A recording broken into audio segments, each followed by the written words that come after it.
सतगुरु चरण को करु धनि प्रेम प्रणाम। अशुभ हरण मंगल करण श्रीदेव चंद्र जी नाम। श्री प्राणनाथ निज मूलपति श्री मिहिराज सुनाम।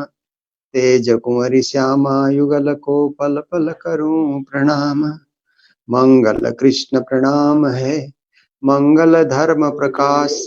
मंगल सुंदर साथ है मंगल धाम उजास। मंगल सुंदर साथ है मंगल धाम उजास। लो श्री प्राणनाथ प्यारे की जय। समस्त सुंदर साथ जी जो आज पनि तपाईहरु यो कार्यक्रममा सहभागी बन्नु भएको छ र यो जुम को एउटा सदस्य बनेर हाम्रो कार्यक्रमको सदस्य बनेर तपाईहरु बडा प्रेम र भावले सुनिरहनु भएको छ र यसैको साथमा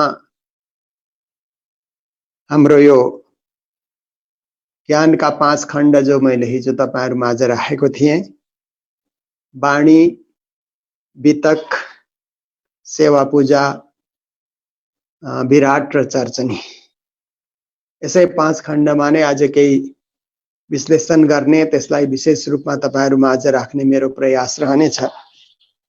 यो भन्दा पहिला एउटा प्रश्न आज फेरि आएको छ र यसमा अब जिज्ञासा लिएर जयराम कंसराको प्रसंग वितकको प्रसंग यहाँ राखिएको रहेछ। प्राणनाथजी धर्म प्रचार गर्दै दीप बन्दरमा गएको बेलामा जयराम कंसरालाई सम्झाएर आत्मा जागृति गर्नुहुन्छ। हुन त जयराम कंसरा सद्गुरु देवचन्द्रजी महाराजकै शिष्य हुनुहुन्थ्यो, जामनगरमै पहिला हुनुहुन्थ्यो, तर पछि बसै सरेर उहाँ दीप जानुभयो, जसलाई आजकल ड्यू भनेर भनिन्छ। त्यतिबेला त्यो पोर्टुगिजहरुको अन्डरमा रहेछ त्यो ड्यू भन्ने जग्गा र उनीहरुले अलिकति त्यहाँ क्रिश्चियनिटीको प्रचार प्रसार पनि गर्दै थिए र त्यसै जग्गामा जयराम कंसरा गएर बर्तनहरु बनाउने, काँसाको काम गर्ने र यतापटि पाएको धर्म सद्गुरु देवचन्द्रजी महाराजले दिनुभएको ज्ञानलाई सम्पूर्ण रूपले बिर्सेर मायामै लिप्त भएर आफ्नो कर्ममै लिप्त भएर यसरी जयराम कंसरा भुलिरहेको बेलामा श्री प्राणनाथजी महाराज जामनगरबाट सिधै नजरबन्दबाट मुक्त भएर विक्रम सम्वत 1722 मा अब दीवमा गएर पुग्नुहुन्छ र त्यतिबेला प्राणनाथजीले धेरै उहाँलाई सम्झाउनुहुन्छ, ज्ञान दिनुहुन्छ, उपदेश दिनुहुन्छ र जयराम कंसरालाई दिनभरि सम्झाएर बेलुका पनि सम्झाउन थाल्नुहुन्छ।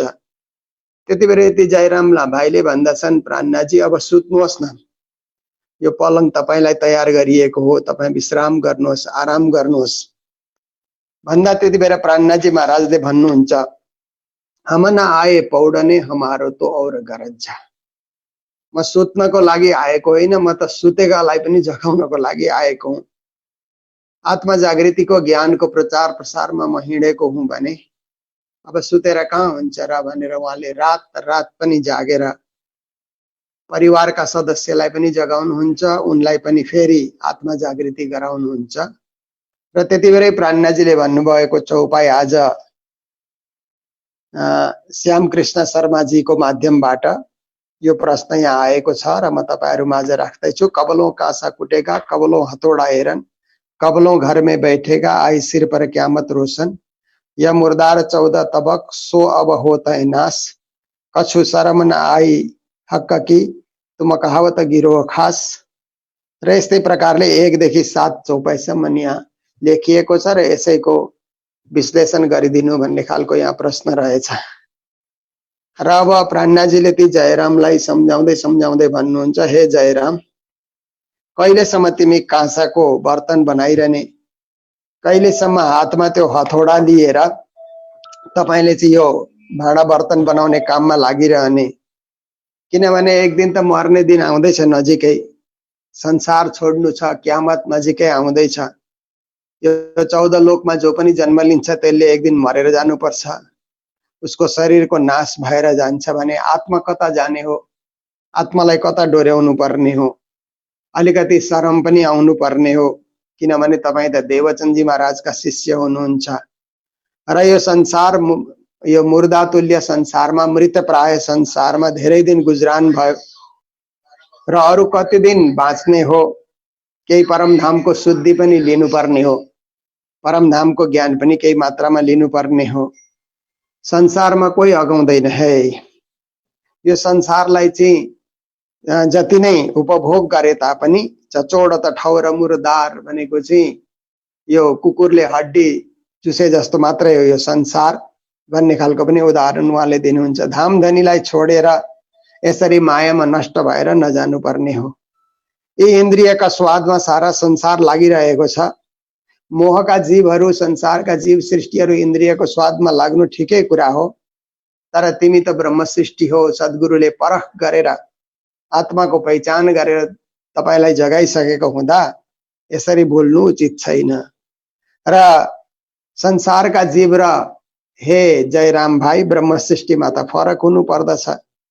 त्यसकारण धामधनीलाई फेरि पनि पहिचानेर यो मायामा नडुबेर भक्ति मार्गमा तपाईले लाग्नु पर्ने हो।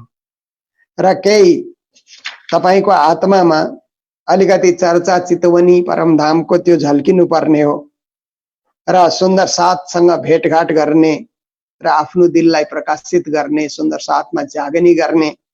कतिजनाले तपाईले जगाउनु भयो, यहाँ आएर धर्मको प्रचार कति गर्नुभयो। सद्गुरु देवचन्दजी महाराज त्यति महान हुनुहुन्थ्यो नि, महान शिष्यको शिष्य पनि महान हुनुपर्ने हो।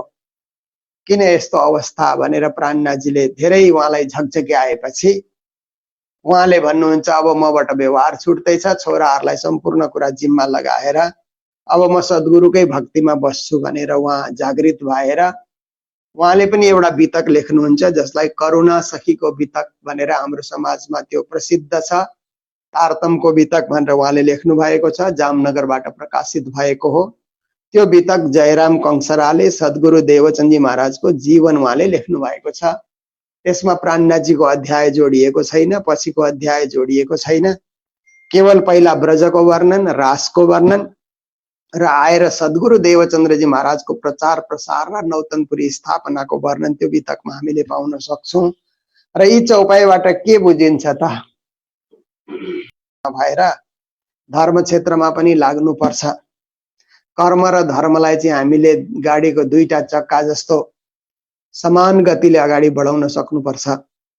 एउटा अघि बढ्यो, एउटा पछि नै रह्यो भनेदेखि त्यो गाडीको गति गतिमान भएर गाडी अगाडि जाँदैन र कहीं न कहीं त्यो गाडी एक्सिडेन्टमा पनि पर्न सक्छ या कहीं न कहीं त्यो रोकिन पनि सक्छ। तर दुईटै चक्कालाई गतिमान बनाए जस्तो कर्म र धर्म रूपी चक्कालाई हामीले उत्ति नै प्रभावी बनाएर राख्नुपर्छ भन्ने यो नै शिक्षा हामीले पाउँछौं। र केवल भौतिक सुखमा मात्र हामी नलागेर आत्मचिन्तन, परमात्मा चिन्तन, परमात्मापट्टि झुकाउ र यस्तै प्रकारले चर्चा चितवनीतिर अलिकति ध्यान गर्ने, सुमिरन गर्ने, बिहान उठेर पूजा पाठ गर्ने, मन्त्र जाप गर्ने, आफैलाई विशुद्ध बनाएर शरीरलाई पनि शुद्ध बनाउने, मनलाई पनि शुद्ध बनाउने, आत्मालाई पनि चिन्तनशील बनाउने, यस्तो प्रकारको चाहिँ हामीले प्रक्रिया यो चौपाईहरू पढ्दा बितक सुन्दा। किनभने बितक सुन्दा हाम्रो के चलन छ भन्दा प्रति वर्ष साउनमा बितक हुन्छ। अब यसपालि बितक कस्तो रूपमा हुन्छ त्यो त हामीले अहिले सोचेका छैनौं। 1 महिनामा त्यो पनि सोच हामीले ल्याउनै पर्छ। तर हाम्रो यो 300 सालको इतिहासमा बितक प्रतिवर्ष हुन्छ। बितककारहरू जान्छन् र जहाँ जहाँ गाउँ गाउँमा हाम्रा साना ठुला मन्दिरहरू छन् त्यहाँ गएर बितक सुन्ने र श्रोताहरूले चाहिँ के गर्ने भन्दा बितक कहाँ पुग्यो, आजको बितक कहाँ पुग्यो, आज देवचन्दजी महाराज कहाँ पुग्नु भयो, आज प्राणनाथजी महाराज कहाँ पुग्नु भयो भन्ने त्यो मात्रै जान्ने जिज्ञासा राख्ने। तर बितक सुनेर आज म कहाँ पुगे, भोलि मैले कहाँ पुग्नु पर्छ, पर्सि मैले कहाँसम्मको यात्रा गर्नुपर्छ भन्ने त्यो बितकको यात्रामा म पनि छु र म पनि त्यो एउटा जागनी यात्राको एउटा मेम्बर हुँ र एउटा इकाइ हुँ म पनि। र मैले पनि त्यो जागनी यात्रामा साथ साथ चल्नुपर्छ। मेरो जीवनमा पनि केही आत्मा उन्नतिको कार्य हुनुपर्छ भन्ने यो सोच जबसम्म हामी लिँदैनौं भने बितक सुनेको कुनै अर्थ हुँदैन। केवल इतिहास मात्र हामीले सुन्ने होइन, ती इतिहासलाई वर्तमान बनाउने हो र वर्तमानलाई राम्रो सजाउने हो। हामीले इतिहास सुनेर वर्तमानलाई सुन्दर रूपले हामीले सजाउने हो। यो नै 7 वटा चौपाईको सारांश हुन जान्छ जहाँसम्म मलाई लाग्दछ। र अब हामी अर्को प्रसङ्गतिर हामी लाग्दछौँ र अर्को प्रसङ्ग छ यो ज्ञानका 5 वटा खण्डमा पहिलो खण्ड तारतम सागर। र मैले एउटा छोटो सानो एउटा पुस्तक करिब 76 पेजको एउटा पुस्तक मैले श्री प्राणनाथ प्रदीप नामले मैले यो प्रकाशित गरेको हुँ प्राणनाथ मिसनबाट। र यो किताब मैले हिन्दीमा पनि छपाएँ, नेपालीमा पनि छपाएँ, गुजरातीमा पनि छपाएँ, 3 वटा भाषामा मैले छपाएँ र धेरै जग्गा वितरण गर्ने कार्य यो भयो। यसमा यो तारतम सागरको संक्षिप्त परिचय राखिएको छ र यति पढ्दा अब एकदमै तारतम सागर नजान्ने व्यक्तिलाई त एउटा सानोतिनोलाई ज्ञान भएरै जान्छ। यति मात्रै पढ्दा पनि बाणीमा के रहेछ भन्ने उसलाई छर्लङ्ग हुन जान्छ।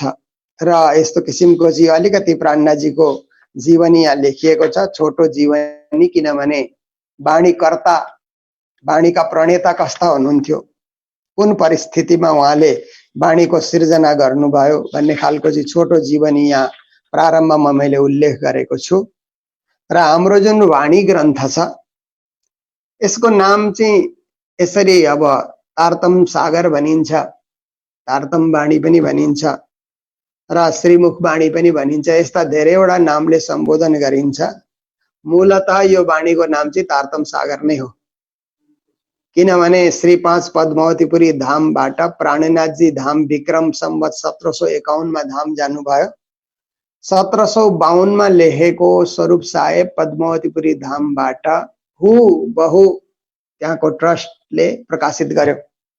त्यति बेरैको भाषामा त्यति बेरै कुन प्रकारको चाहिँ शब्दावली प्रयोग हुन्थ्यो, पछि आएर त अलिअलि संशोधन पनि भएछ शब्दावलीमा, त त्यति बेरैको शब्दावली राखेर उहाँहरूले त्यो बाणी प्रकाशित गर्दा र त्यो हस्तलिखितको केही अंश पनि उहाँहरूले राख्नु भएको छ र त्यसमा त्यो ग्रन्थको नाम तारतम सागर नै छ। र तारतम सागर ग्रन्थ अत्यन्त सान्दर्भिक पनि छ, अर्थपूर्ण पनि छ। यो तारतमकै सागर हो भन्ने हामीले बुझ्नु पर्दछ। र तारतम सागर भन्दा प्राणनाथजीले सागर ग्रन्थ एउटा अलग्गै छुट्टै लेख्नु भएको छ। मार्फतलाई पनि सागर उहाँले भन्नुभएको छ र सम्पूर्ण ग्रन्थलाई हामी तारतम सागर, यो ज्ञानको सागर, प्रेमको सागर, भक्तिको सागरको रूपमा मान्न सक्छौँ। तर अब अरू पनि नामहरू छन् नि त, जस्तो प्रकाश हिन्दीमा एउटा चौपाई आउँछ 31 प्रकरणमा, 137 37 चौपाई हो। तारतम रस भानी करा पिलाइए जाको, जेहर चढ्या होए जिमीका सुख होवे ताको भन्ने यो चौपाई प्राणनाथजीले भन्नुभएको छ।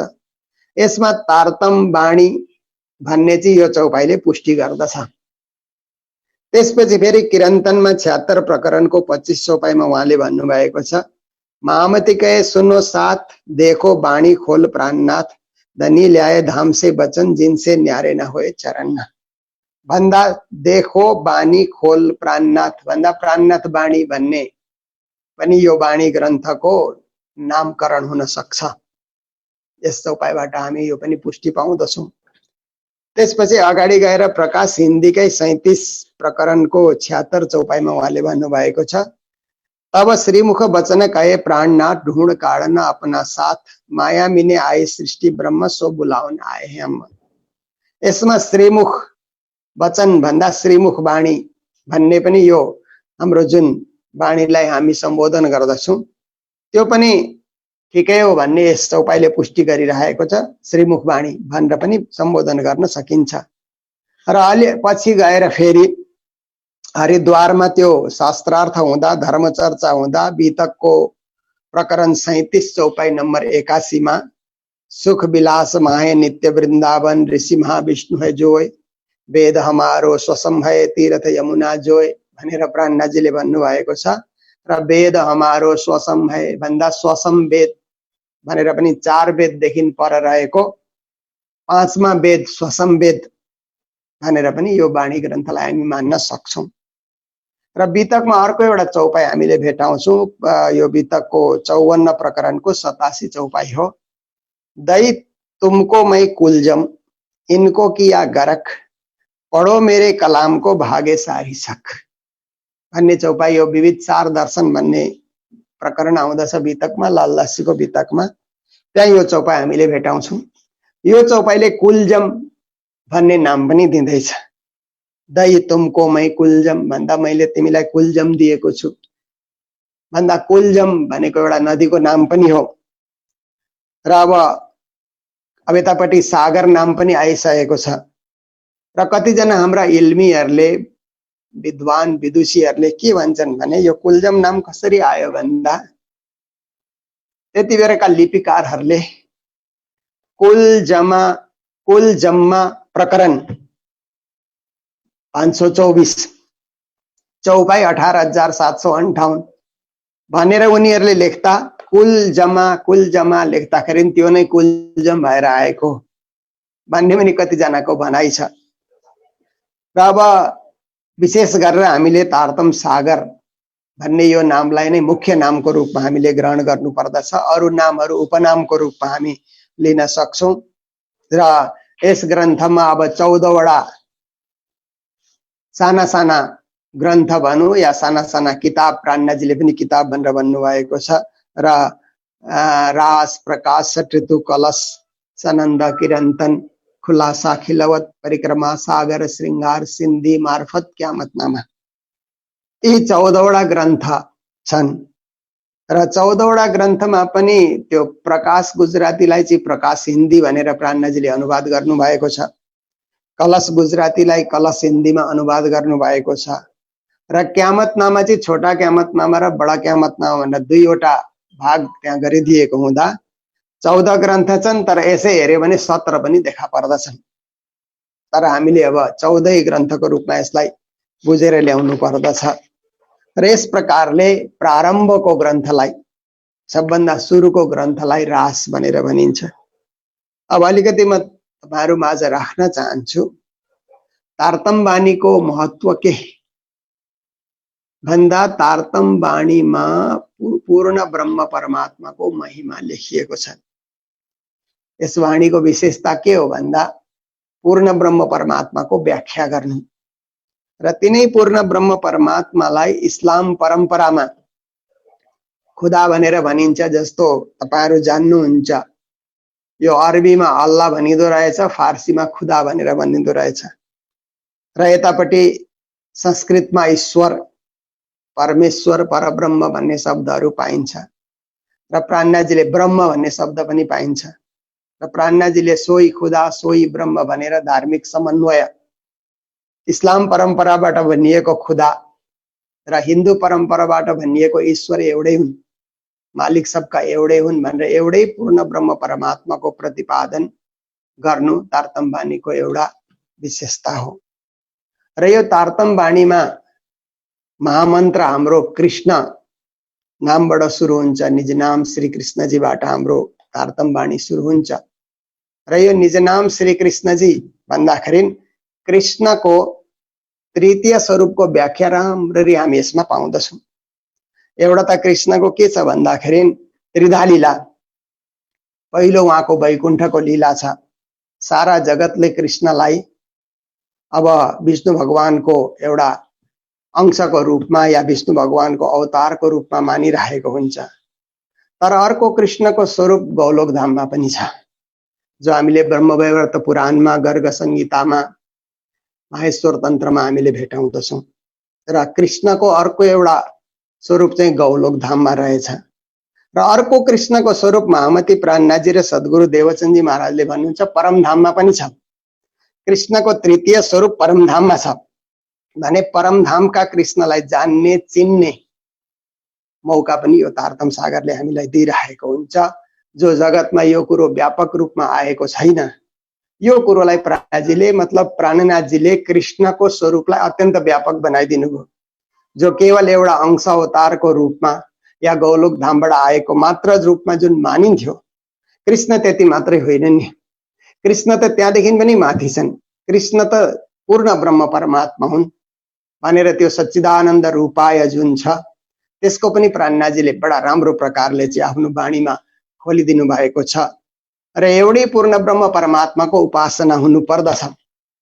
देवी देवताहरू उनकै विभूति हुन्, मालिक सबका एकै छन् र पार ब्रह्म तो पूर्ण एक है, ये तो अनेक परमेश्वर कहावे भनेर उहाँले भन्नुहुन्छ। जगतका मानवहरू अनेक परमेश्वरको पूजा गर्छन्, तर वास्तवमा परब्रह्म परमात्मा एउटै हुनुहुन्छ भनेर एक ब्रह्म उपासना पनि यो तारतम सागरमा प्राणनाथजीले बताउनु भएको छ। र अर्को कुरो, यो तारतम सागर सम्पूर्ण वाणी प्राणनाथजीले देवनागरी लिपिमा लेख्नु भएको अथवा अवतरित भयो भने लेख्ने आदेश दिनु भएको छ। र अब साहित्यिक भाषामा त अब प्राणनाथजीको मुखबाट अवतरित भयो भन्दाखेरि साहित्यकारहरूले चाहिँ यो रहस्यवादको कुरो आयो भनेर अध्ययन गर्न चाहदैनन्। साहित्यिक भाषामा चाहिँ लेखेकै भन्नुपर्छ। कुरान कसले लेख्यो भन्दा मोहम्मदले लेखेको, गीता कसले लेख्यो भन्दा कृष्णले लेखेको, बाइबल कसले लेख्यो भन्दाखेरि भलै उनको चेलाचेली लेखुन्, तर बाइबल कसको भन्दाखेरि ईसाको हो। त्यस्तै प्राणनाथजीको वाणी कसको भन्दा प्राणनाथजीले नै लेख्नु भएको यो चाहिँ साहित्यिक भाषा हो। तर हाम्रो भक्ति परम्परामा, आस्था परम्परामा, श्रद्धा परम्परामा र प्राणनाथजीले खुदै पनि वर्णन गर्नुभएको परम्परामा हामी उत्रिएको वाणीको रूपमा यसलाई हामी मान्दछौँ। हाम्रो धार्मिक मान्यता आफ्नै जग्गा छ, तर हामी जबसम्म साहित्यकारमा हामी जाँदैनौँ र आफ्नै धार्मिक मन्दिरमै हामी व्यस्त भएर पूजापाठमै हामी रहन्छौँ भने कुनै इतिहासमा, कुनै साहित्यिक ग्रन्थमा प्राणनाथजीको चर्चा हुँदैन। जस्तो हाम्रो के भयो भन्दा प्राणनाथजी महाराजले वाणी लेख्न थाल्नु भएको त्यो 1760 को दशकमा उहाँले सुरु गर्नु भएको वाणी लेख्न। 1760 देखि लिएर अब प्राणनाथजीले त्यो वाणी लेख्न सुरु गर्नुभयो भनेदेखि अब यतापट्टि विक्रमी सम्वतबाट मैले भनौँ भनेदेखि अलिकति म यसमा संशोधन गर्न चाहन्छु। विक्रमी सम्वत र ईस्वी सम्वतको बीचमा कि प्राणनाथजी महाराजले विक्रमी सम्वतमा वाणी लेख्न थाल्नु भएको हो। 1675 मा उहाँको आविर्भाव भयो र 1714-15 को बीचमा उहाँ नजरबन्दमा जानुभयो। जामनगरमा जाम राजाले नजरबन्दमा राखिदिए। 1 सालसम्म राख्दा उहाँको मुखारविन्दबाट रास प्रकाश सट्रितो यी ग्रन्थहरूको आविर्भाव हुन जान्छ। र त्यसो हुँदाखेरि 1714-15 देखि विक्रम सम्वतबाट यो वाणीको अवतरण सुरु भयो। त्यसैलाई हामीले ईस्वी सम्वतमा हेर्दाखेरि 1660 को दशक हामीले मान्नु पर्दछ। र 1660 को दशकबाट हामीले त्यो ईस्वी सम्वतबाट अब हेर्दै आयौँ भनेदेखि अब 1960 को दशकमा मात्रै वाणी प्रकाशित भएको हामीले पाउँदछौँ। 300 सालसम्म यो वाणी हस्तलिखित प्रतिको रूपमा मात्रै यो सुरक्षित रह्यो। त्यति बेलाका लिपिकारहरूले हुन त त्यति बेला अब प्रेसहरू त निकै अगाडि आइसकेको इतिहास पनि हामीले पढ्दछौँ, तर हाम्रो जुन पूर्वजहरू रहे, हाम्रा जो गुरुहरू रहे अथवा हाम्रा सन्तहरू रहे यो 3 सालको यो कालखण्डमा उनीहरूले यो वाणीलाई हस्तलिखित लेख्ने र हस्तलिखित नै मन्दिरमा राख्ने, हस्तलिखित प्रति नै पढ्ने, प्रेसतिर नलैजाने र प्रेसमा छाप्यो भने चाहिँ गुनाह लाग्छ है भन्ने खालको डर पनि देखाउने। छाप्नु हुँदैन यो कुरोलाई, यो राज्यको वाणी हो, यसलाई हातले मात्रै लेख्नु पर्छ, यसलाई प्रेसमा छपायो भने चाहिँ त्यो एकदमै पापको भागी हुन्छ भन्ने खालको डर पनि देखाइदो रहेछ। तर आधुनिक विचार भएका मानिसहरू कहिलेसम्म रोकिने? अब ती रोकिएनन् र यो वाणीको प्रति लेख्ने हस्तलिखित प्रति लेख्ने चलन चलेरै आयो। र मैले 2 साल अगाडि प्रणामी समाजमा हस्तलिखित वाणी चाहिँ कति प्रति होलान् भनेर एउटा खोजी मैले गरेको थिएँ।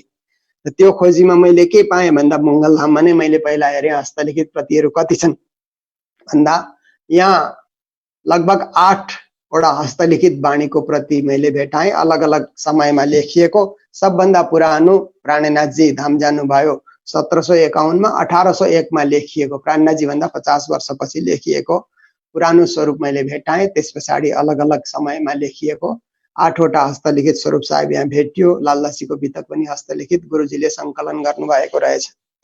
फेरि म लगत्तै पछाडि नागौर राजस्थानमा गएँ, त्यहाँ पनि 8 प्रति हस्तलिखित ग्रन्थहरू मैले भेटाएँ। जयपुरमा मैले 5-6 प्रति हस्तलिखित प्रतिहरू भेटाएँ। म बरोडा गुजरात गएँ जहाँ टहल किशोरजी अहिले महन्त हुनुहुन्छ। त्यहाँ पनि 10 प्रति हस्तलिखित स्वरूप साहेबहरू भेट्यो। धेरै हस्तलिखित साहित्य त्यहाँ छ, तर स्वरूप साहेब चाहिँ 10 प्रति मात्रै त्यहाँ भेट्न सकियो। त्यही क्रममा म जामनगर गएँ, नौतनपुरी धाम गएँ। नौतनपुरी धाम जाँदाखेरि त्यहाँ 40 प्रति हस्तलिखित हाम्रोमा छ भनेर मलाई उहाँहरूले बताउनु भयो। र पछि सुरतमा आएर मैले सोद्धा सुरतमा मात्रै 1 प्रति मात्रै छ, अरू सबै कता कता मन्दिरमा दिएछ भन्ने खालको उहाँबाट महाराजजीले मलाई जानकारी दिनुभयो। फेरि म पन्ना पुगेँ। पन्ना पुग्दाखेरि त्यहाँ कार्यालयमा मैले सोद्धा र लाइब्रेरीमा जाँदाखेरि 102 प्रति हस्तलिखित हामीमा छ भनेर उहाँहरूले जानकारी दिनुभयो। र यस्तो प्रकारले अब यो खोजी चल्दै जाँदाखेरि 250, 300 पिस अहिले पनि प्रणामी समाजमा खोज्नु हो भने हुन त कतिजनाले घर घरमा पनि पुजिरहेको होलान् हस्तलिखित प्रतिहरू। 300, 350 हुन सक्छ, त्यो भन्दा पनि ज्यादा प्रति होला। र त्यति बेर मैले सोचेको थिएँ कि यो पिरियडमा चाहिँ यो कालखण्डमा सबभन्दा बेसी संख्यामा लेखिएको धर्मग्रन्थ भनेर गिनिज बुकमा हाल्न सकिन्छ भने चेष्टा गरौँ भन्ने मेरो प्रयास थियो। तर अब सबै त्यसको अब विवरण मैले पाउन सकिनँ र त्यसरी अब त्यसमै लागि पर्ने पनि मेरोमा समय थिएन। र त्यसो हुँदाखेरि त्यो त्यतिकै रहिरहेको छ। र पछि आएर अब के भएछ भन्दा नछाप्ने त यो बाणी भन्दा एउटा वर्गले चाहिँ छाप्नै पर्छ भन्ने त्यति बेर अब वार्ता सुरु भयो र आपसमा अब द्वन्द्व पनि चल्यो। र हिन्दुस्तान पाकिस्तान नभइकन त्यो देश अखण्डै रहेको बेलामा त्यति बेर लाहोरबाट उर्दूमा किरन्तन छापिएछ। यो चाहिँ 1945 मा 1945 यो ईस्वी सम्बतले त्यति बेर उर्दूमा किरन्तन छापिएछ, जसको प्रति दिल्ली लाइब्रेरीमा हाम्रो प्राणनाथ मिसनको लाइब्रेरीमा राखिएको छ। त्यो पहिलो प्रकाशित प्रति भयो अब किरन्तनको, तर उर्दूमा छापियो त्यो। त्यस पछाडि आएर अब भारत र अब पाकिस्तान अलग भएपछि धेरै अस्तव्यस्त पनि देश भयो। र 60 को दशक आएपछि 1962 मा ईस्वी सम्बतको हिसाबले म भन्दैछु, त्यति बेर फाजिलका पन्जाबबाट प्रकाश हिन्दी, कलश हिन्दी र किरन्तनको प्रकाशन भएछ। छुट्टै छुट्टै 3वटा ग्रन्थको प्रकाशन हुन गयो। त्यसपछि 1963 मा आएर कानपुरबाट श्री कृष्ण दत्त शास्त्रीले 7 किताबको प्रकाशन गर्नु भएछ। पुरै 14 ग्रन्थ छाप्नु भएन, 7 ग्रन्थ मात्रै उहाँले छापिदिनु भयो, प्रकाशित भयो। फेरि 1965 मा आएर इलाहाबाद, जसलाई आज प्रयागराज भनेर भनिन्छ, प्राचीन नाम पनि त्यही नै थियो, त्यहाँ डाक्टर माताबदल जायसवाल, त्यो इलाहाबाद युनिभर्सिटीका हिन्दीका प्रोफेसर, र प्रकाश चन्द्र मिड्डा प्रिन्टिङ प्रेस उहाँको थियो, र मोहन मुकुन्द महाराज जो हाम्रा प्रणामी समाजका एकजना अद्वितीय विद्वान हुनुहुन्थ्यो, उहाँले पछि काठमाडौँमा बसेर वाणीको नेपाली अनुवाद पनि गर्नुभएको छ, जसलाई हाम्रा डाक्टर छविलाल गजुरेलजीले छपाउनु भयो धेरै खण्डमा। र यस प्रकारले उहाँहरू 3 जना, मोहन मुकुन्द महाराज, प्रकाश चन्द्र मिड्डा र डाक्टर माताबदल जायसवाल, उहाँहरूले मिलेर त्यो 1965 मा पुरा स्वरूप साहेब 14 ग्रन्थ स्वरूप साहेब 18,758 चौपाई भएको ग्रन्थ उहाँहरूले छपाएपछि अनि मात्र हाम्रो यो ग्रन्थको स्वरूपमा देखा पर्यो र अब विद्वानहरूको ध्यान आकर्षण हुन थाल्यो। साहित्यकारहरूले रिसर्च गर्ने त्यो उनीहरूले दृष्टिकोण राखे र अब यसको व्यापक प्रचार सुरु हुने सुरुवात 1965 देखि नै हुन्छ। र 1972 मा गएर बिमला मेहताले फेरि छपाउनु भएछ, तल फुटनोट्सको अर्थ पनि दिएर अझै सरल बनाएर पछाडिपट्टि अलिकति कठिन शब्दका अर्थहरू व्याख्या पनि राखेर 72 मा श्री प्राणनाथ मिसनको संयोजकत्वमा बिमला मेहताले छाप्नु भएछ। 73 मा गएर गुजराती भाषामा आचार्य धर्मदासजी महाराजले नौतनपुरी धामबाट वाणी प्रकाशन गर्नु भएछ। र 78 मा गएर श्री जगदीश चन्द्र आहुजाजीले इन्चोलीबाट स्वरूप साहेब प्रकाशन गरेको रहेछ। यी सम्पूर्ण स्वरूप यहाँ मङ्गलधाम लाइब्रेरीमा पनि छ, दिल्लीमा प्राणनाथ मिसन लाइब्रेरीमा छ। क्रमबद्ध स्वरूप साहेब कसरी छापियो भन्ने र कोही बेर अब कतिजना जगदीश चन्द्र आहुजाजीका शिष्यहरूले भन्दछन् कि सबभन्दा पहिला वाणी उनले छपाएको भन्ने उहाँहरूको भनाइ पनि रहन्छ। तर यो मैले सबै कहिले कहिले प्रकाशन भयो। सबै स्वरूप साहेबको संकलन गरेर एउटा लेख पनि मैले तयार गरेको छु, प्रकाशनको क्रम कसरी बढेर गयो भन्नेमा। र पहिला अरूले नै छापिसकेर फेरि 78 मा जगदीशन राउजाले छाप्नु भएछ। त्यस पछाडि चाहिँ 80 देखि चाहिँ धेरै अरू प्रणामी संस्था पुरीहरूबाट पनि फेरि स्वरूप साहेब छाप्ने, अर्थसहित छाप्ने। र अहिले अब हाम्रो स्वरूप साहेब गुजराती अर्थमा पनि हामी पाउन सक्छौं, हिन्दी अर्थमा पनि पाउन सक्छौं, नेपाली अर्थमा पनि काठमाडौँबाटै प्रकाशन भएको हो त्यो हामी पाउन सक्छौं। र अंग्रेजीमा पनि श्री प्राणनाथ मिशनबाट सम्पूर्ण बाणीको 14 वटा ग्रन्थ 18,758 चौपाईको प्रकाशन भइसकेको छ प्राणनाथ मिशनबाट। र यस प्रकारले 4 वटा ल्याङ्ग्वेजमा अर्थसहित अहिले छापिसकेको छ। र यसको अवस्था यो छ।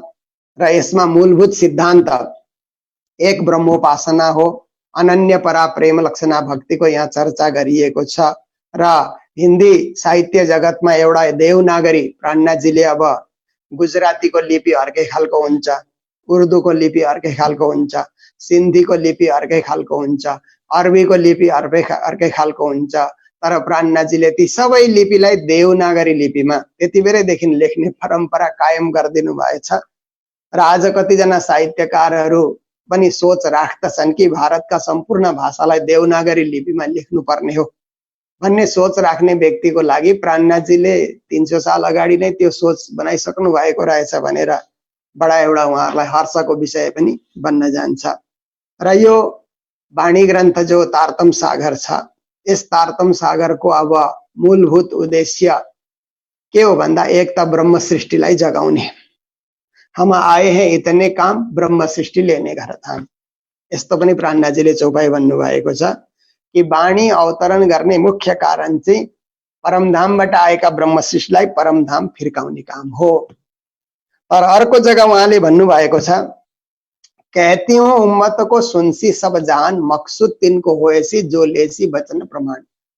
म ब्रह्म सृष्टिलाई भन्छु तर सारा जहान सारा संसारले यो कुरो सुन्ने छ र संसारलाई पनि मैले जगाउनु छ। संसार सबके अंग में मेरी बुद्ध को करूं प्रवेश, असत सब होसी सत मेरे नूर के आवेश भन्ने यो चौपाई पनि हामी पाउँछौं। र जग्गा जग्गा प्राणनाथजीले संसार, जगत, विश्व भन्ने खालका यी शब्दहरू प्रयोग गर्दा यो वाणी विश्वको लागि पनि रहेछ। सुख शीतल गरौं संसार भन्दा संसारलाई नै सुख र शीतलता दिनको लागि यो वाणी उत्रिएको रहेछ।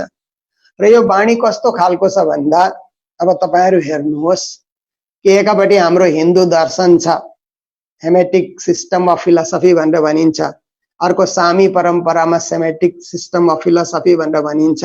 यो वाणीमा दुईटै सिस्टमलाई दोहन गरिएको छ।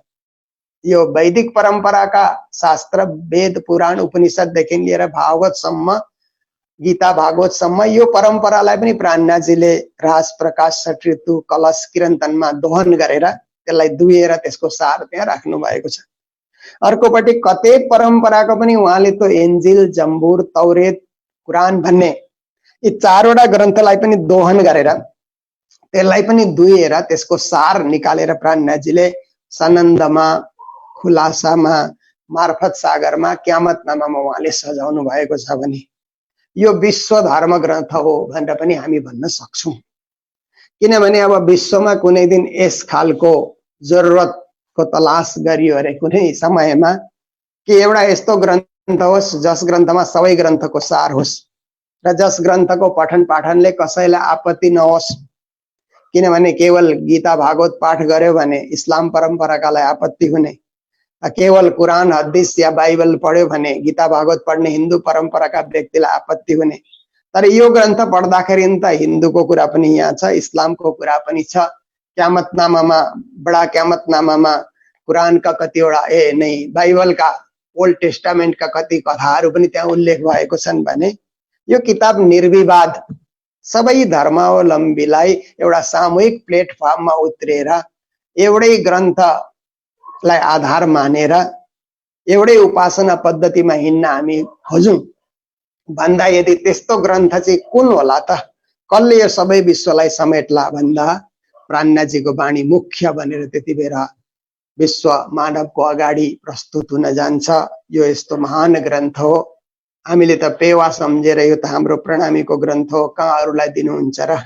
अरूलाई त छुनु पनि दिनु हुँदैन भनेर एउटा रुमाल, अर्को रुमाल, 5 वटा 7 वटा, 7 दिनको राज्यको श्रृंगार हो भने राज्य नै यसै ग्रन्थमा हुनुहुन्छ भने 7 वटा रुमाल यी नै बेरिदिउँ न भनेर रुमाल माथि रुमाल खप्टेर हामीले राख्यौं। 300 सालसम्म हामीले लुकाएर राख्यौं।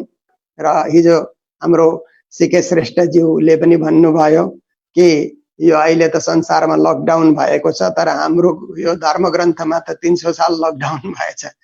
र त्यसो हुँदाखेरि इतिहासमा चाहिँ हाम्रो ग्रन्थको त्यति पूरा उल्लेख आउन सकेन। किन आउन सकेन भन्दा आजभन्दा 100 वर्ष अगाडि हिस्ट्री अफ बुन्देलाज भनेर एकजना ब्रिटिश क्याप्टन रहेछन्, पाक्सन उनको नाम रहेछ। उनले छत्रसालको जीवनी इंग्लिशमा 100 साल अगाडि लेखेर बुन्देलखण्डमा बसेर लेखेर इंग्ल्यान्ड गएर त्यो 100 साल अगाडि छपाएर लाइब्रेरीमा वितरण गरेछन्। त्यतिबेर छत्रसालको गुरुको विषयमा पनि केही जान्न पाउन, उहाँको वाणी पनि केही लेखौं उल्लेख गरौं भनेर उनले जानकारी राख्दा कसैले छुनै दिएनछन्। त्यो कुरो उनले टिप्पणीमा आफ्नो त्यो फुटनोट्समा उनले लेखिरहेको छ। यो चाहिँ मबाट हुन सकेन, कोही अर्काले कुनै दिन गर्ला भनेर। त्यसपछि पनि धेरै अब हामी हेर्दछौं इतिहासविदहरुलाई हामीले हेर्दा जुन अब सर यदुनाथ सरकारले औरंगजेबको हिस्ट्री लेखे त्यतिबेर पनि हाम्रो वाणी वितक प्रस्तुत हुन सकेन।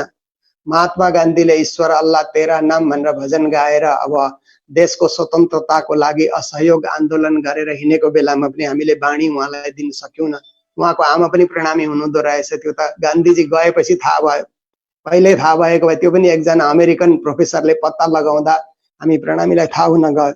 र यस्तो प्रकारले जब जब पनि यो प्रचारको मौका आयो भने हामीले वाणी अरूलाई नदिए बापत, समाजमा प्रस्तुत नगरे बापत, लाइब्रेरीमा नराखे बापत इतिहासमा हाम्रो नाम कम मात्रामा आउँछ।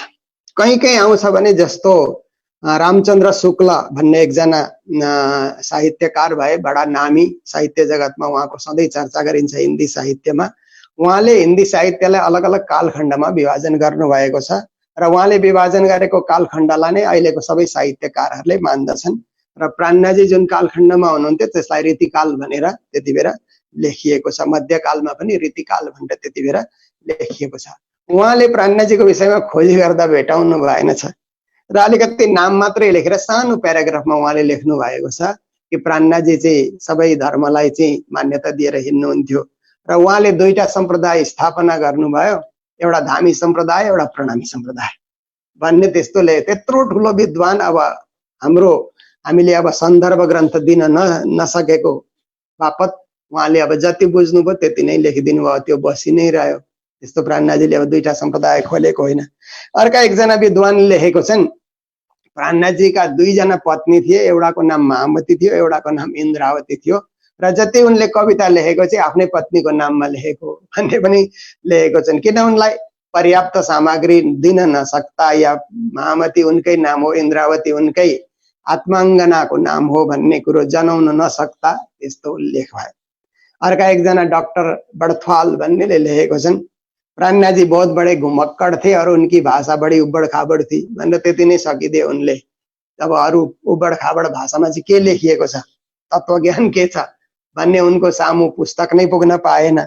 र यस्तो प्रकारले जब जब पनि इतिहास लेखियो, साहित्य ग्रन्थहरूको सिर्जना भयो, हामी पछि पर्यौं, हामीले दिउँ न, हामीले लुकायौं।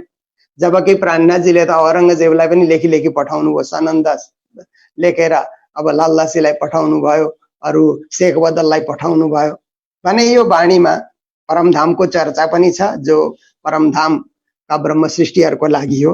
तर जगत कल्याणको कुरा, जगत उत्थानको कुरा, जगतलाई सम्झाउने कुरा, सर्वधर्म समभावको कुरा, धार्मिक समदृष्टिको कुरा यो वाणीमा धेरै रूपमा उल्लेख गरिएको छ। त्यसकारण यो वाणीलाई हामीले समाजमा प्रस्तुत गर्न साना साना किताबहरू छपाएर ती जुन जुन व्यक्तिहरूलाई या जुन जुन समाजलाई प्राणनाजीले सम्बोधन गरेर लेख्नु भएको छ। फेरि प्राणनाजीले जातिपाती वर्ग वर्ण रहित समाजको चेतना लिएर त्यस किसिमको सुन्दर साथ समाजको पनि सृजना गर्नु भएको। सुन्दर साथ भन्दा सब जाते मिली एक ठौर, कोही न कहे धनी मेरा और भन्ने उहाँको भनाइ छ। र फेरि साहेब आए इन जिमी कार्ज गर्ने दिन, सबका झगडा मेट के या दुनिया या दिन। म किन यो संसारमा आए त भन्दाखेरि 3 वटा कार्य गर्न म आएको हुँ। संसारमा 3 वटा झगडा छ, दुनिया र दिनमा 3 प्रकारको झगडा छ। एउटा राजनीतिक झगडा छ, एउटा सामाजिक झगडा छ, समाजमा झगडा छ, अर्को धर्ममा झगडा छ, कुन धर्म ठुलो कुन धर्म सानो भनेर। र प्राज्ञजी भन्नुहुन्छ यो 3 वटा झगडा म मेटाउनको लागि आएको। राजनीतिमा पनि कुनै प्रकारको मतभेद नरहोस्, त्यस्तो राजनीति चलेर जाओस्। धर्ममा पनि कुनै सानो र ठुलो भन्ने नरहोस्, सबै धर्मको समान अस्तित्व बुझ्न पाइयोस्। र समाजमा पनि उच्च नीच जातिपाती वर्ग वर्णको व्यवस्था नरहोस्, सबै सुन्दर साथ भन्ने खालको प्राणनाथजीको यो सिद्धान्तलाई आजको विश्वले चाहेको सिद्धान्त हो। तर हामीले अब हाम्रोमा अब यो अमृत जस्तो ज्ञान हुँदाहुँदै पनि पस्केर कसरी अरूलाई वितरण गर्ने हो, त्यो आज पनि हामीले सोच्न र त्यस किसिमको सोच विकसित गर्न हामीले चाहेका छैनौँ या गरेका पनि छैनौँ। केही रूपमा हामी प्रचार गर्छौँ, युनिभर्सिटीसम्म पनि हामी गयौँ, तर त्यो पर्याप्त भइरहेको छैन। र अब मेरो समय पनि आजको लगभग यतापट्टि आउँदैछ र मेरो अब विशेष बिहानको जुन चर्चामा चाहिँ म गहिरो एकदम परमधामको सागर ग्रन्थबाट अहिले म चर्चा गर्दैछु। सागरमा पनि अब एक दिलीको सागर, प्रेमको सागर, भावको सागर, मेहरको सागर, त्यसको चर्चा चलिरहेको हुँदा विशेष समय म बिहानको चर्चामा पनि लगाउँदैछु। र यो बेलुका पनि अब अलिकति हिन्दी भाषामै बेसी किन रेकर्ड गराउने, नेपालीमा पनि गरौँ न भन्ने उद्देश्य लिएर बेलुकाको पनि यो कार्यक्रम हामी अगाडि बढाइरहेका छौँ। र यो कति दिन चल्छ, जहिलेसम्म चल्ला सार्थक गतिमा यो जाओस् भन्ने उद्देश्य राख्दै भोलिमा प्रत्येक ग्रन्थको परिचय तपाईहरु माझ राख्नेछु, छोटो छोटो परिचय राख्नेछु। तपाईहरु सबैले यसलाई सहर्ष सुन्नुहुनेछ, स्वीकार गर्नुहुनेछ भन्ने म आशा राख्दै अहिले अब सबैलाई प्रणाम गर्दै म तपाईहरुबाट बिदा हुन चाहन्छु। बोलो श्री प्राणनाथ प्यारे की जय। बहुत बहुत आभार गुरुजी, धेरै धेरै सबैको तर्फबाट कृतज्ञता ज्ञापन गर्दछु गुरुजी प्रति। प्रणाम।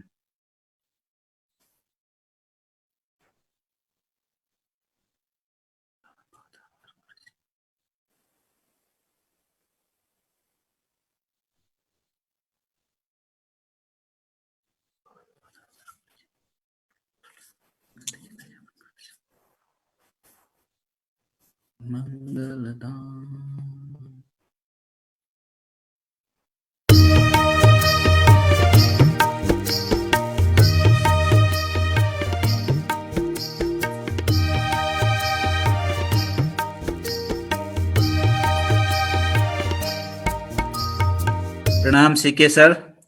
हजुर, आज हजुरलाई पुनः स्वागत गर्दछौं आजको एपिसोडमा। हजुरलाई आज हामी अरु बेलामा भन्दा धेरै उपस्थिति भएको महसुस भइरहेछ। नयाँ नयाँ साथीहरु देश विदेशबाट जोडिनु भएको छ।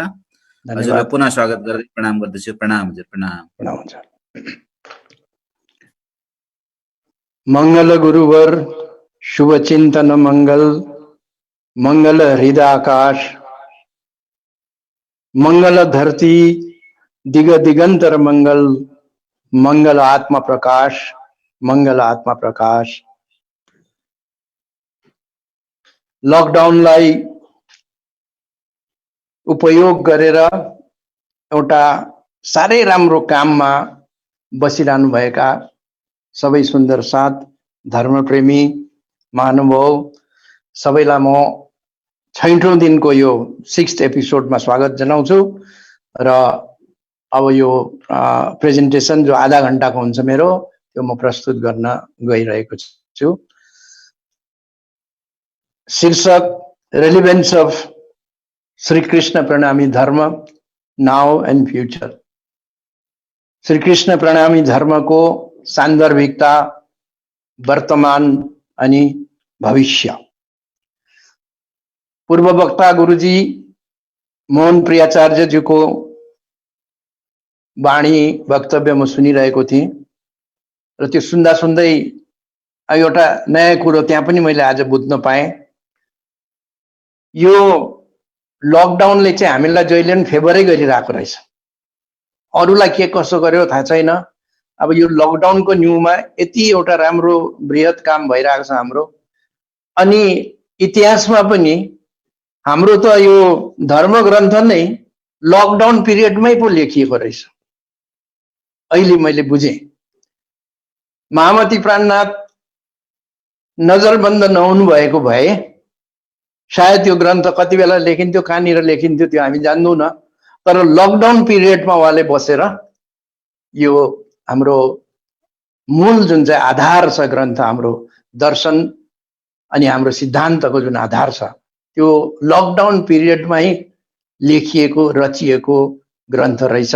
र त्यसले गर्दाखेरि लकडाउनसित हामी रिसाउने होइन, लकडाउनले हामीलाई सधैँभरि मद्दतै गर्दै आएको रहेछ र त्यही लकडाउनकै अब सहुलियत भनौँ, यो मौकालाई हामी उपभोग गरौँ।